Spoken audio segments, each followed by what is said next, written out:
আসসালামু আলাইকুম। কেমন আছেন সবাই? আজকে আমরা এক্সেলের ৫ টি গুরুত্বপূর্ণ টপিক নিয়ে আলোচনা করব। যেগুলো মেক্সিমামই হচ্ছে ইন্ডাস্ট্রি লেভেলে ইউজ হয় এবং ভাইভা বোর্ডে এই কোয়েশ্চেনগুলো বেসিক্যালি সচরাচর সবসময় বেশি করা হয়। টপিকগুলো হচ্ছে VLOOKUP, protect sheet, remove duplicate, chart এবং ডাটা ভ্যালিডেশন। VLOOKUP দিয়ে আমরা শুরু করি।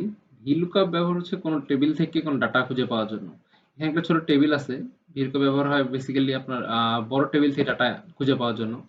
তো এখানে এই টেবিল থেকে আমরা করিমে যদি আমরা কোনো সাবজেক্টের নাম্বার দেখতে চাই, সেক্ষেত্রে আমরা কিভাবে VLOOKUP ইউজ করে নাম্বারটা দেখতে হবে। চলুন শুরু করি। প্রথমেই আমাদের ইকুয়াল সাইন দিয়ে VLOOKUP টা লিখে নিতে হবে। VLOOKUP এর সূত্রটা ইউজ করতে হবে। ফার্স্ট ব্র্যাকেট বলছে লুকআপ ভ্যালু। লুকআপ ভ্যালু হচ্ছে আমরা কার আসলে ভ্যালুটা দেখতে চাই। করি। তারপর টেবিল অ্যারে, মানে টেবিল অ্যারে হচ্ছে আমরা কোন টেবিল থেকে আসলে ডাটাটা দেখতে যাচ্ছি। আমরা এই টেবিল থেকে ডাটাটা দেখতে যাচ্ছি। তারপর বলছে কলাম ইন্ডেক্স। কলাম ইন্ডেক্স এক্সেলে সবসময় কলাম বাম দিক থেকে গণনা শুরু হয়। সেক্ষেত্রে আমরা বাংলার মান দেখতে চাইলে ১, ২, ৩, ৪। বাংলা হচ্ছে ৪ নাম্বার কলাম। ৪, কমা ০ দিয়ে ব্র্যাকেট যদি ক্লোজ করে এন্টার দিই আমরা দেখতে পাচ্ছি 76। করিমের বাংলায় নাম্বার ছিল 76। সেকেন্ড আমরা যদি দেখতে চাই প্রোটেক্ট শিট। এই শিটটা আমরা প্রোটেক্ট করব যেন আমরা যদি কারোর সাথে শেয়ার করি ফাইলটা সেক্ষেত্রে যেন এডিট করতে না পারে। সেটা প্রোটেক্ট করব। সেক্ষেত্রে আমাদের করতে হবে কি? খুবই সোজা। আমাদের রিভিউ এ যেতে হবে। রিভিউ গিয়ে প্রোটেক্ট শিটে গিয়ে একটা পাসওয়ার্ড দিতে হবে আমাদের। যে এই শিটের এগেইনস্ট একটা পাসওয়ার্ড। আমরা একটা পাসওয়ার্ড দিই 1 2 3 4। রি-এন্টার ইওর পাসওয়ার্ড। এখন দেখেন শিটটাতে আমি আর কোথাও কিছু লিখতে পারছি না। মানে আমি এডিট করতে পারছি না। যদি এডিট করতে চাই সেক্ষেত্রে আমার পাসওয়ার্ড লাগবে। আবার আমরা এডিট করতে চাইলে সেক্ষেত্রে আনপ্রোটেক্ট শিটে গিয়ে আমাদের পাসওয়ার্ডটা যদি দেই, দিলে এখন আবার আমরা আগের মতো সেটা আমরা এডিট করতে পারবো। নেক্সট আসতেছে রিমুভ ডুপ্লিকেট। রিমুভ ডুপ্লিকেটের জন্য আমি একটা টেবিল করে রেখেছি। এই টেবিলে অনেকগুলো ডাটা ডুপ্লিকেট আছে। একই ডাটা একাধিকবার ইউজ করা হয়েছে। সেক্ষেত্রে আমরা যদি এখান থেকে ডাটা ডুপ্লিকেট রিমুভ করতে চাই, সেক্ষেত্রে আমাদের প্রথমে ওই কলামটা ইনসার্ট সিলেক্ট করে আমাদের যেতে হবে ডাটায়। ডাটায় গিয়ে আমাদের এখানে অপশন আছে রিমুভ ডুপ্লিকেট ভ্যালু। যদি ক্লিক করে ওকে দেই, দেখেন 3 duplicate values found and remove. আমাদের এখানে 3টে ডুপ্লিকেট ভ্যালু ছিল যেগুলো খুঁজে বের করা হয়েছে এবং রিমুভ করা হয়েছে। খুবই সহজ। এরপরে আমরা আলোচনা করব চার্ট নিয়ে।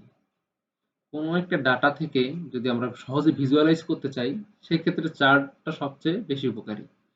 তো আমরা যদি এখানে এই টেবিলটার এই ডাটাগুলো আমরা চার্টের সাহায্যে দেখতে চাই, সেক্ষেত্রে আমরা এই যে এখানে আসে ইনসার্টে গিয়ে এখানে চার্ট আছে অনেক রকম। আমরা কি রকম চার্ট ইউজ করতে চাই সেটাই ইউজ করতে পারবো। এখানে কলাম চার্ট আছে, পাই চার্ট আছে। আমাদের যে দরকার অনুযায়ী আমরা আমাদের প্রয়োজন মতো আমরা সেই চার্টগুলো ইউজ করতে পারবো। এখানে যেমন একটা চার্টে দেয়া আছে রহিম, করিম, সবুজ, রুবেল, রানা সবার মার্ক এবং এখানে ইন্ডিকেটর দেওয়া আছে প্রত্যেক সাবজেক্ট অনুযায়ী ম্যাথ, ইংলিশ, বাংলা তিনটা ৩ রকম কালার দিয়ে। আসলে কার মার্ক কেমন চার্ট দিয়ে সুন্দর করে ভিজুয়ালাইজ করা হয়েছে। এরপরে আমরা দেখব ডাটা ভ্যালিডেশন। ডাটা ভ্যালিডেশন খুব গুরুত্বপূর্ণ একটা জিনিস। এখানে আমরা একটা জিনিস বারবার না লিখে লিস্ট হিসেবে একটা রোতে কিভাবে একাধিকবার ইউজ করা যায় সেটা আমরা ডাটা ভ্যালিডেশনের মাধ্যমে দেখব।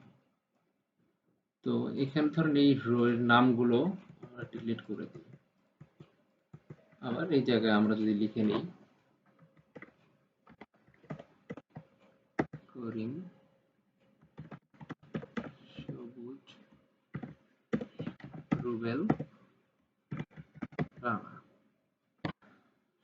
তো আমরা যে ঘর ডাটা ভ্যালিডেশন করব সেই ঘরে আগে ইনসার্ট করে নিতে হবে সেই রোটা। গিয়ে ডাটাতে গিয়ে ডাটা ভ্যালিডেশন এনি ভ্যালু আমরা এটাকে লিস্ট করে দিচ্ছি। তারপর সোর্স, আমরা কোন ভ্যালুগুলো ওখানে ইনসার্ট করতে চাই আর কি, সোর্সটা আমাদের দেখা দিতে হবে।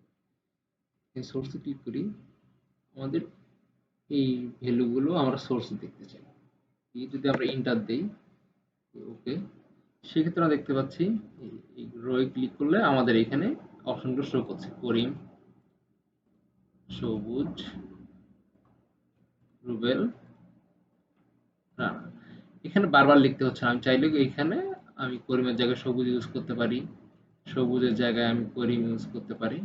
এভাবে বেসিক্যালি ডাটা ভ্যালিডেশন করা হয়ে থাকে। ধন্যবাদ।